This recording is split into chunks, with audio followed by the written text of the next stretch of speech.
Hello everyone, good evening, नमस्कार सभी प्यारे साथियों को। मैं उमेश पाल एक बार फिर से आप सभी का आपके अपने परिवार टीचर्स वर्ड में स्वागत करता हूं। आई थिंक सभी स्वस्थ और मस्त होंगे और अपनी परीक्षा की तैयारी में बिल्कुल तन मन से लगे होंगे। और आज हम उसी सीक्वेंस में हिंदी पेडागोजी की क्लास करने वाले हैं। आप सभी जानते हो कि सीटेट जुलाई के लिए हम लोग प्रिपरेशन कर रहे हैं और एक भी क्वेश्चन किसी और एग्ज़ाम के लिए नहीं है और एक भी क्लास मेरी किसी और एग्ज़ाम के लिए नहीं।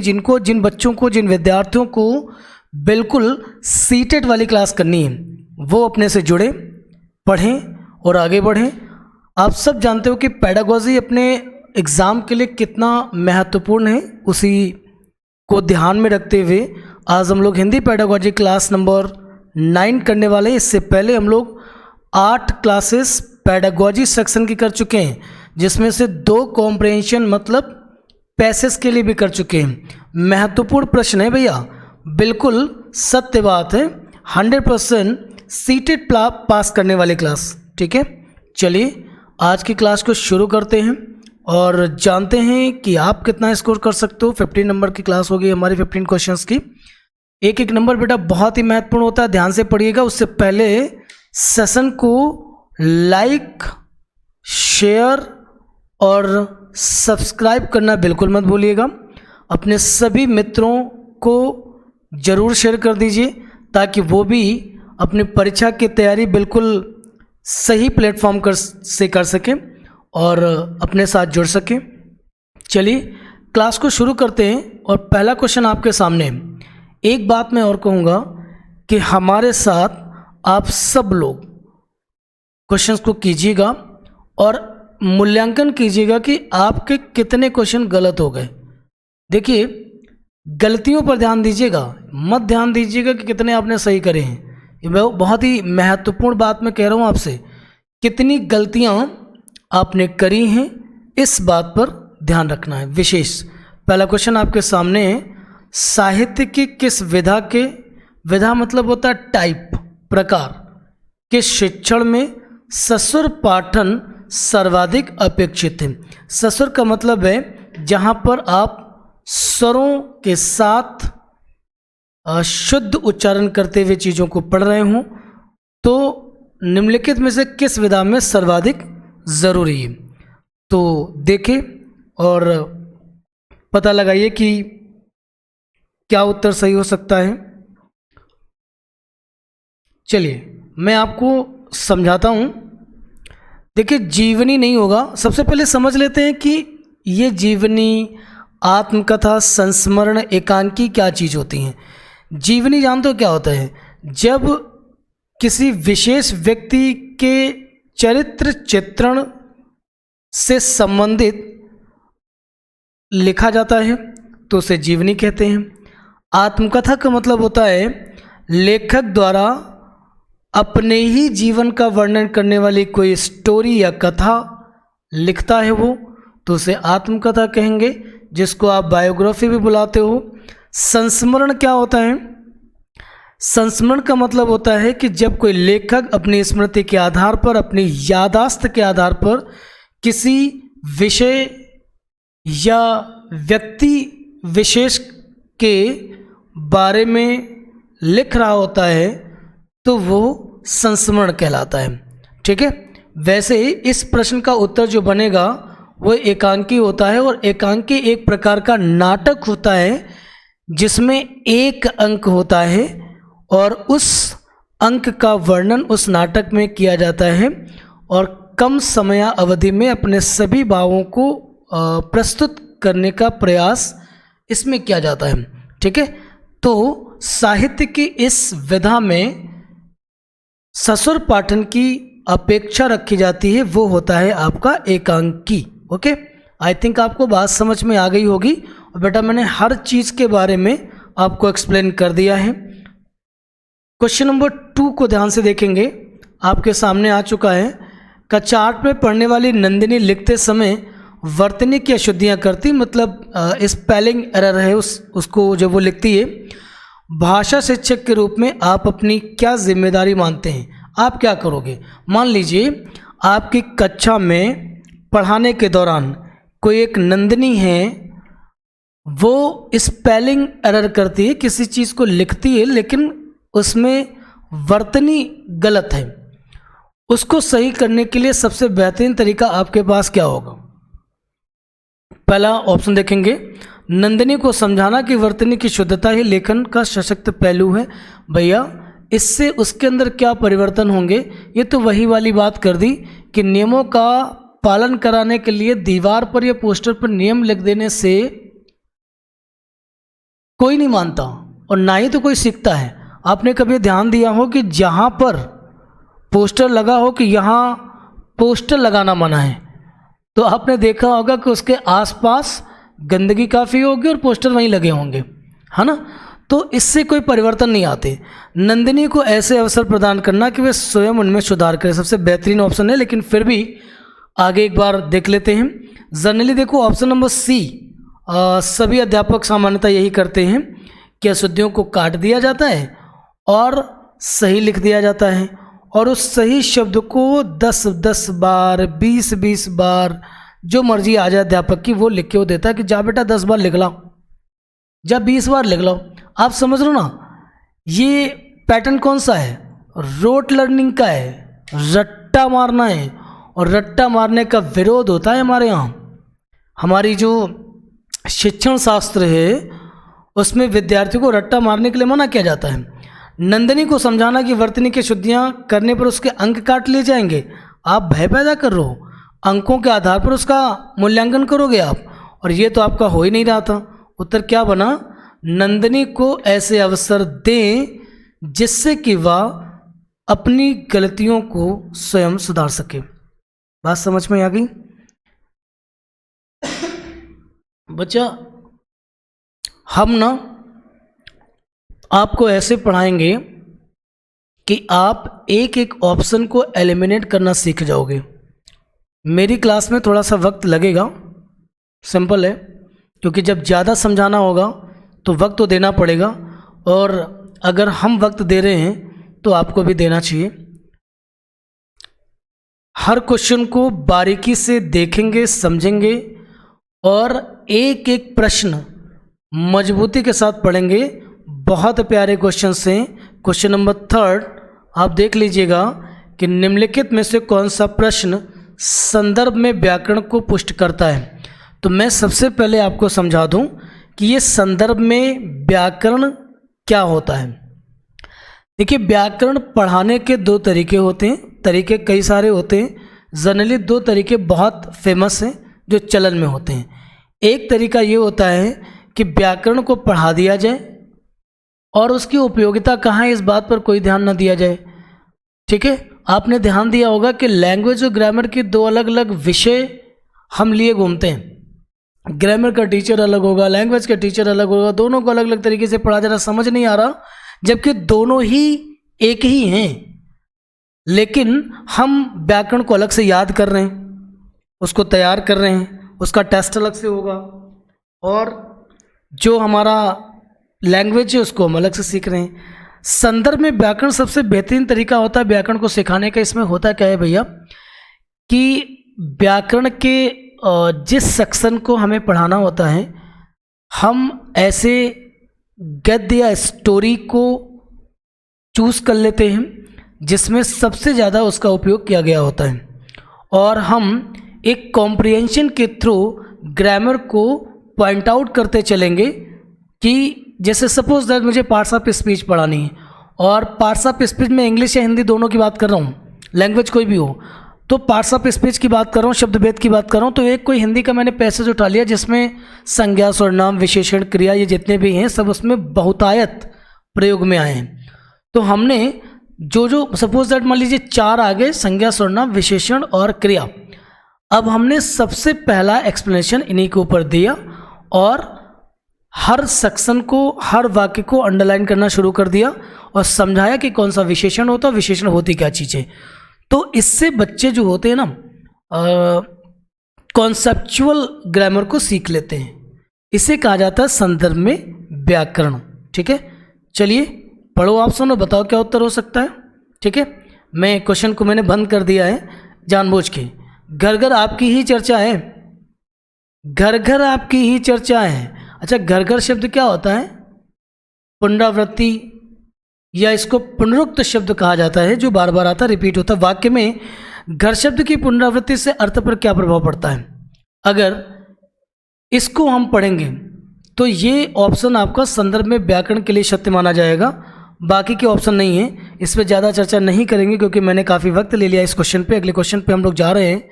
क्वेश्चन नंबर 4 को देखेंगे।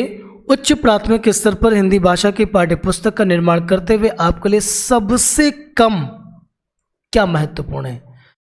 मान लीजिए हिंदी भाषा की पाठ्यपुस्तक का निर्माण आपको करना है अध्यापक होने के नाते, तो किस चीज़ को सबसे कम ध्यान में रखेंगे? रखना उसको भी है, लेकिन उसका नंबर सबसे बाद में आना है। देखिए, आप भाषा के विविध छटाओं को ध्यान में रखेंगे, बिल्कुल सही बात है। समृद्ध हिंदी साहित्य का प्रदर्शन करेंगे, भाषाई क्षमताओं को बढ़ाने के लिए एक्सरसाइज उपलब्ध कराएंगे। सबसे कम अगर किसी बात पे ध्यान देंगे ना आप, तो व्याकरणिक बिंदुओं का समावेश सबसे कम। ऐसा क्यों? क्योंकि उच्च प्राथमिक स्तर है और हिंदी भाषा को की पाठ्यपुस्तक को अगर सशक्त बनाना है, मजबूत करना है, सुदृढ़ बनाना है, और आप चाहते हैं कि उसे पढ़ने के बाद बच्चों की भाषाई क्षमता में विकास हो, तो ये तीनों महत्वपूर्ण बिंदु हैं जो किसी भी पुस्तक के निर्माण में ध्यान में रखे जाने चाहिए। ठीक है। Question number 5। बेटा समझ आ रहा ना? किसी को कोई भी समस्या होगी तो आप कमेंट सेक्शन में आके ज़रूर कहेंगे। बच्चों के लिए अतिरिक्त, ये देखिए पठान हो गया है, ये पठन सामग्री है, ये वाली मात्रा यहाँ पे नहीं होगी। बच्चों के लिए अतिरिक्त पठन सामग्री क्यों विकसित की जानी चाहिए? यहाँ पे एक मिस्टेक मिल गई है, ये नहीं होना चाहिए। यहाँ पर मैंने आपको पढ़ दिया है, समझा दिया है कि बच्चों के लिए अतिरिक्त पठन सामग्री मतलब पुस्तक के अलावा क्यों विकसित करने की ज़रूरत है, मतलब अगर ना किया जाए तो उससे बच्चों का क्या कुछ नुकसान हो सकता है। तो देखिए 5 नंबर का उत्तर क्या बन सकता है, पढ़िए। भाषा ज्ञान बढ़ाने, सामान्य ज्ञान में रुचि जगाने के लिए। संभव है क्या? देखते हैं। उचित विकल्प का चुनाव करना है जो बेस्ट होगा। पढ़ने में रुचि जगाने एवं भाषा ज्ञान में वृद्धि करने। देखिए सबसे बढ़िया है एक तो ये कि इससे बच्चों में रीडिंग के प्रति इंटरेस्ट आ जाएगा। आप मानते हो कि हमारा सबसे कमज़ोर सेक्शन रीडिंग होता है। अगर बच्चों के अंदर ये रीडिंग करने की आदत डेवलप कर ले जाएं हम, तो किसी भी विद्यार्थी को भाषा संबंधी कोई भी समस्या कभी नहीं रह जाएगी। ये अटल सत्य है बिल्कुल। और चाहे वो ग्रामर का सेक्शन क्यों ना हो, उसी में आ जाएगा। और इससे बच्चे में भाषा ज्ञान में क्या हो जाएगी, वृद्धि हो जाएगी। छोड़िए ना बाकी ऑप्शन, इससे बेहतरीन कुछ हो ही नहीं सकता है। क्वेश्चन नंबर 6, उच्च प्राथमिक स्तर पर भाषा शिक्षण का एक महत्वपूर्ण उद्देश्य क्या हो सकता है? चलो, साहित्यिक विधाओं में रचना करना, जिन्हें भाषा की नियमबद्ध प्रकृति को क्या करना है, पहचानना है। समझ आ गया होगा। और जैसे व्याकरण को कंठस्थ वर्ड जानते हो ना, लर्न बाय हार्ट, रट्टा मारना, याद करना कह सकते हो। क्वेश्चन नंबर 7, भाषा शिक्षण की किस विधा में मातृभाषा को मध्यस्थ नहीं बनाया जाता? ये प्रश्न कई बार आपकी परीक्षा में आ चुका है और मैंने भी कई बार आपको पढ़ा दिया है। फिर देखिएगा, मातृभाषा को मध्यस्थ नहीं बनाया जाता। वो मेथड होता भैया डायरेक्ट, मतलब प्रत्यक्ष विधि, डायरेक्ट मेथड इसको कहा जाता है। अब इसको आप समझ रहे हैं क्या है? देखिए, जिन बच्चों को ये बात समझ नहीं आ रही कि क्वेश्चन क्या कह रहा है, तो उसको समझिए पहले। जैसे मान लीजिए कि हम लोग एकेडमिक में क्या करते हैं कि हमें एक इंग्लिश सीखनी होती है, तो इंग्लिश सीखने के लिए हम अपनी मातृभाषा को मध्यस्थ बनाते हैं, मतलब हिंदी को सपोर्ट में लेते हैं। बिना हिंदी के हम अंग्रेजी नहीं सीखते, समझ रहे हैं आप। लेकिन यही बात जब हम इंग्लिश मीडियम स्कूल में जाते हूँ, तो इंग्लिश मीडियम स्कूल में हम हिंदी का कोई सपोर्ट नहीं लेते, सीधे वो बच्चा घर में हिंदी बोल रहा है, परिवेश में हिंदी बोल रहा है, लेकिन जब क्लास में जाएगा ना तो सिर्फ इंग्लिश बोलेगा, और इसके लिए उसने कोई ग्रामर नहीं सीखी होती, बस सीधे डायरेक्ट चल रहा है। तो इससे क्या हुआ, धीरे धीरे उस परिवेश के अंतर्गत रहते रहते उसने सेकंड लैंग्वेज मतलब इंग्लिश को ठीक से बोलना सीख लिया, और हिंदी तो उसे पहले से ही पता था। तो मीडियम नहीं बनाया गया किसको, मातृभाषा को, इसलिए इसको कहा जाता है प्रत्यक्ष विधि। आशा है कि सभी बच्चों को ये बात समझ में आ गई होगी। ठीक है, क्वेश्चन नंबर 8, बेटा ध्यान से अगर साथ पढ़ोगे, एक एक क्लास पे एक एक चीज़ पे नज़र रखोगे, दावा है सीडी और हिंदी मिला के 60 में से, मैं ज़्यादा तो नहीं कहूँगा, आपके 57 या फिर 58 नंबर होंगे, लेकिन मेहनत करनी पड़ेगी, और इसी पेडागोजी से आपके बाकी विषयों की पेडागोजी भी निकल जाएगी। दावा है कुछ मत पढ़िएगा, पेडागोजी से पास करा दूंगा आपको। ठीक है, ज़्यादा ज़रूरत नहीं पड़ेगी। खैर, क्वेश्चन को समझते हैं। सॉरी, भाषा शिक्षण के संदर्भ में किस शिक्षक के लिए सर्वाधिक महत्वपूर्ण है? भाषा शिक्षण के संदर्भ में किसी शिक्षक के लिए सर्वाधिक महत्वपूर्ण क्या चीज़ है? आपके पास ऑप्शन लिखे हुए हैं और बताइएगा क्या हो सकता है। क्वेश्चन नंबर 8 है, उसका उत्तर आपको देना है। परीक्षा का आयोजन उसके लिए ज़रूरी नहीं है। पाठचर्या सहगामी क्रियाओं का समायोजन या योजन बनाना। भाषा प्रयोग के अधिक से अधिक क्या करना है, आपको अवसर उपलब्ध कराने हैं, इससे बच्चे सर्वाधिक रूप से सीखेंगे। क्वेश्चन नंबर 9, सतत आकलन क्या होता है? Continuous assessment. इसका उद्देश्य क्या होगा? इसका उद्देश्य ये है कि बच्चे कैसे सीखते हैं, बच्चों ने क्या सीखा उस पर नहीं, ये सतत नहीं है। बच्चे क्यों नहीं सीखते हैं वो एक अलग असेसमेंट हो जाता है, उसके हम कारण को जानेंगे, अलग बात है। उत्तर बनेगा बच्चे कैसे सीखते हैं। क्वेश्चन नंबर 10 ध्यान से देखेंगे। क्वेश्चन नंबर 10 को, हिंदी भाषा के शिक्षक के रूप में आपके लिए सबसे कम महत्वपूर्ण क्या है? अगर आप हिंदी भाषा के शिक्षक हैं तो अपनी कक्षा के लिए सबसे ज़रूरी आप क्या मानते हो, सबसे कम ज़रूरी आप क्या मानते हो? संवैधानिक मूल्यों की जानकारी होना ज़रूरी है भाई। भाषा प्रयोग की क्षमता का विकास ज़रूरी है। सबसे कम महत्वपूर्ण है व्याकरणिक नियमों की जानकारी। ठीक है, ग्रामर के रूल्स को जानना ज़रूरी है, बट सबसे कम ज़रूरी है। और जबकि हमारी कक्षाओं में सबसे ज़्यादा महत्व किसको दिया जा रहा होता है? व्याकरणिक नियमों को ही। जो विद्यार्थी ग्रामर को रूल्स को सुना दे, समझा दे, बता दे, वो पढ़ने में ठीक, ऐसा तो हमारे गुरुजी माना करते थे। लेकिन अब बदल चुका है समाज, विद्यार्थी भी, और हमें उसी पैटर्न पर चलना भी होगा जैसा कि साइकोलॉजी या पेडागोजिकल सेशन में बताया जा रहा है आपको। क्वेश्चन नंबर 11 देखेंगे। उच्च प्राथमिक स्तर पर भाषा सीखने को क्या प्रभावित करेगा? ठीक है, वो क्या हो सकता है? शिक्षक का भाषा शिक्षण संबंधी रवैया। ठीक है, आप इसको देख लीजिएगा। इसका भाषा शिक्षण संबंधी रवैया का मतलब ये हो जाता है ना कि शिक्षक जो चाहेगा, जैसे पढ़ाना चाहेगा, अगर उन्हें तकनीक पता है, उन्हें शिक्षण विधियाँ आती हैं, तो वो भाषा शिक्षण को और भी बेहतर बना पाएंगे। और शिक्षण के प्रति अध्यापक की रुचि कितनी है?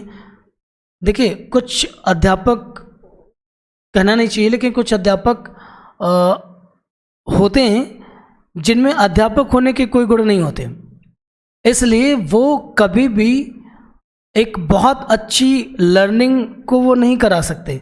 लर्निंग वही अध्यापक करा सकता है जिसको खुद भी रुचि हो टीचिंग और लर्निंग में। ठीक है, क्वेश्चन नंबर 12 को ध्यान से समझेंगे। बड़ा प्यारा सा क्वेश्चन है, कई बार आ चुका है कि भाषा सीखने में सामाजिक अंतःक्रिया, सोशल इंटरेक्शन की बात कौन कर रहा था? वाइगोस्की। ये बात हमने बहुत बार पढ़ी है। क्वेश्चन नंबर 13 को देखेंगे। उच्च प्राथमिक स्तर पर समझकर पढ़ने के संदर्भ में सर्वाधिक महत्वपूर्ण क्या होगा?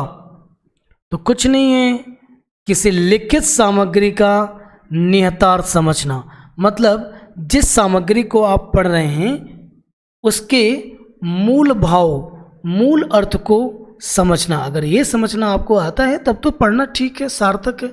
अदरवाइज आप पढ़े चले जा रहे हो तीव्र गति से, शुद्ध उच्चारण तो करते हो लेकिन जो पढ़ रहे हो उसका मतलब आपको पता ही नहीं है। लिखित सामग्री शब्दों की पहचान कर पाते हो लेकिन उनका अर्थ नहीं जानते हो, तो ये समझकर पढ़ने के संदर्भ में नहीं आता है।